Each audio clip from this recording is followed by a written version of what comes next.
Welcome to the Productivity Podcast. We have our favourite returning guest, Dan Wells, CEO and founder of Rendell Intelligence and Insights, to talk about August in the high street and retail. Hi, Dan. Hi, Simon. Well, that's a lovely introduction. It is. You are our favourite and most frequent guest. Oh, that's really nice to know. Everybody values your opinion. Oh, that's lovely. Apart from my husband. Yeah, but that's a different podcast. Yeah. So let's get into the detail then. This is August, so peak summer. Well, kids back to school. I'm just trying to recall, the weather was all right, I think. It was good. It was nice. It was hot, but not too hot. Yeah, it was movable. Unfortunately, the results weren't hot, sadly. The footfall, so activity into stores and also in high streets, was about flat, to be fair, so on last year. So it wasn't disastrous at all. But retail sales in high streets were not so flat. They actually dipped by 4.8% from August last year, which is a bit disappointing because in July they were only 1.4% below last year. So it seemed to be getting better, but August took a bit of a dip. Fashion took another hit, as did general retail. General retail is a mixture of stores, and they include department stores, but also all the discounters, B&M, Home Bargains, that sort of stuff. So that sales in those retailers dropped by 7.6%. So it wasn't a great August, to be fair. But every cloud has a silver lining. And whilst the reason for the fall was a drop in transactions rather than customers. So the customers actually were about level for last year. So that's the number of unique customers buying, which is good. So that mirrored the footfall data. Yeah. People were actually buying fewer. So they were making less transactions.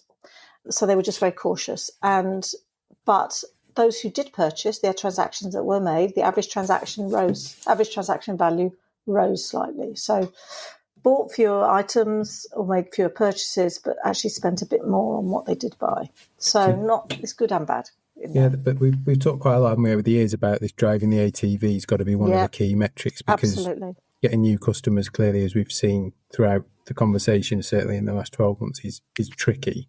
Yeah. And there's a lot happening now in the world, isn't there? I mean, certainly if you focus on the UK, we've got budget coming up. I think we said it was November when we were doing some research offline.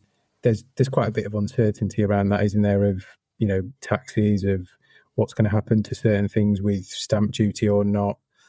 Unemployment's taken a bit of a spike. We did a productivity forum a couple of weeks ago. We ran it through a load of the models, Gemini and all the others, and they were predicting it's going to continue to rise to kind of mid-late 2026, and then drop off. So that's not great. Clearly there's Donald's still around, and unfortunately Ukraine war's still around. So there's loads of stuff going on, isn't there?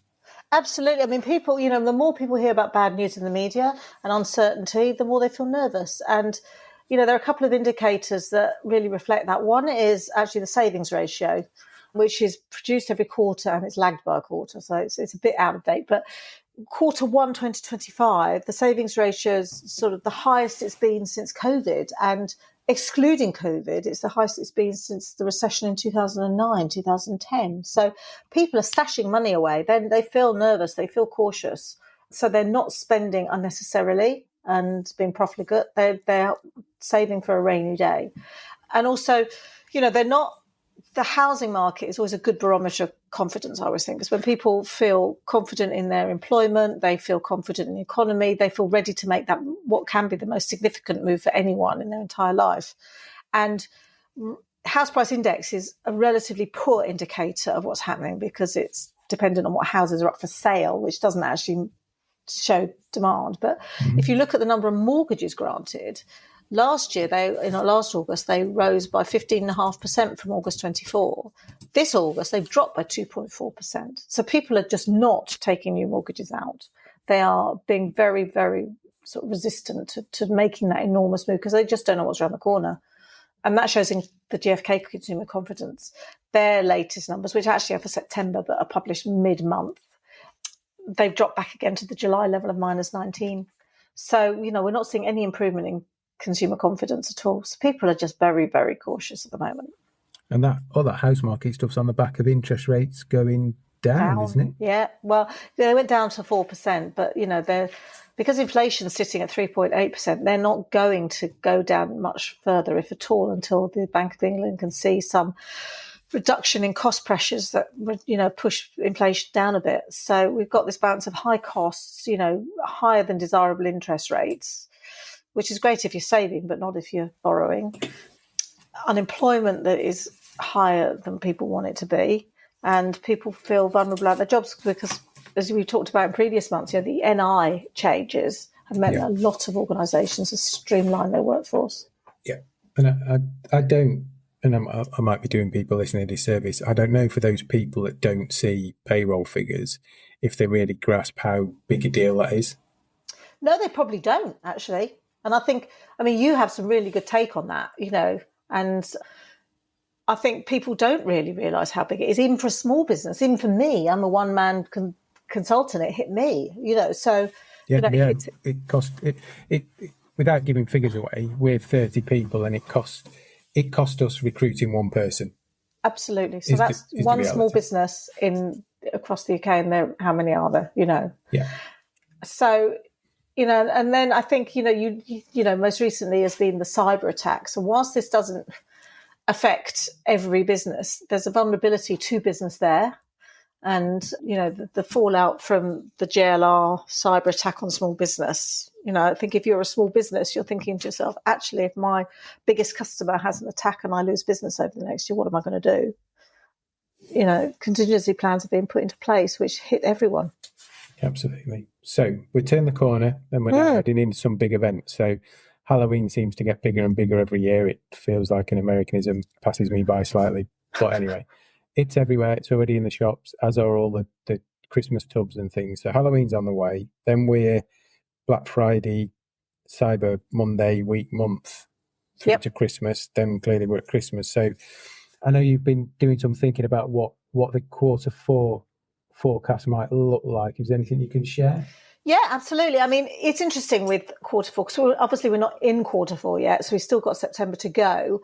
But it is possible to look at what might happen on the back of what happened last year. And the thing about looking at annual change or year-on-year percentage change is that it's very much a response to the previous year. So if you had a very strong comparable in the previous year, it's unlikely, unless anything like we've gone into boom condition, that we're going to carry on that trend.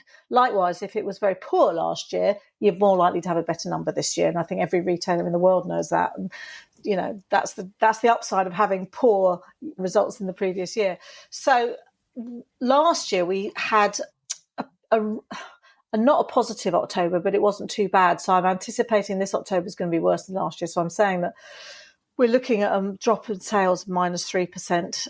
In November was strong last year. I don't know if anyone remembers, but Black Friday was a really, really successful period. Of course, it's not just a day, it's a week now. And actually Black Friday itself led to a sales increase in the high street of 15.5% annually, which is amazing. This year, I'm seeing that I'm forecasting that November will be 1% down on last year because it was about 2% up last year. Likewise, December was a disaster. I think it was recognised that that boom that we'd hoped would happen in the last week or two didn't happen, and sales were down by sort of nearly 8%. So I'm actually forecasting an increase in sales this year in December of 1.5%. It's not huge, it's not amazing, but it is a positive change. So we shall see how it starts to pan out, because you can never anticipate. At the moment, it's very difficult to anticipate what's going to happen economically. December will depend on, I think, what happens in the budget at the end of November, how people feel. Yeah, and clearly there's some stuff that's hitting the press, as I've mentioned before, about stuff on houses and prices, and they're back on pensions again. So they're obviously feeling their way through and gauging some reaction. But yeah, I think there's a lot riding in November, certainly from probably a business point of view. If they touch business rates or even VAT, I'm hypothesising here, but that could be significant. Yeah, it all is. I think everything is just so sensitive at the moment. There isn't really enough buffer to be able to withstand a change in any of the metrics, any of the inputs, and people to not react to that. Employees are feeling really quite vulnerable, as because employers are feeling vulnerable. Yeah, Yeah, the market switched. If we'd have been having this conversation probably 2 years ago, it was an employees market and people were switching jobs, weren't they? You saw it on LinkedIn and wages were going up and there were retention bonuses. And if you cast your mind back, I don't think they could find Amazon delivery drivers, could they? And there were 5-10 grand here, there and everywhere to sign on. Yeah, that's completely flipped now. So hence unemployment's going up and that nervousness. So not maybe a great avenue to turn the corner into the fourth quarter and that golden period for lots of organisations. But and we say it every time, don't we? There's still loads to play for. There's still money out there. There's as a consumer, there's some great offers. Be really interesting to see how the big multiples and the supermarkets go from Black Friday through to Christmas. It could be a play into consumers' hands with it being a buyer's market. Absolutely. And I mean, there have been some positive shifts in sales. So the drop that we've seen in clothing sales, that drop is becoming smaller.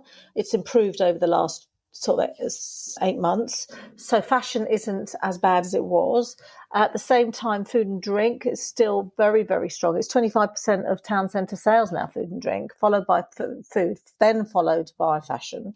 And health and beauty, while still only about 9-10% of total sales in town centres, we've seen strong increases in health and beauty in the high street. So people are going into stores to buy health and beauty. And it's not just buying the products. It's, the gyms and the nail bars and, all of that self-care element is really, really strong. So there's lots of opportunities for retailers to climb on the back of that and to get some gains. Excellent. Lots to play for. Positive news for the next couple of months, hopefully. Yeah. All right, Di, we will pause there and we will catch up next month. Thank you very much. Lovely. Thank you.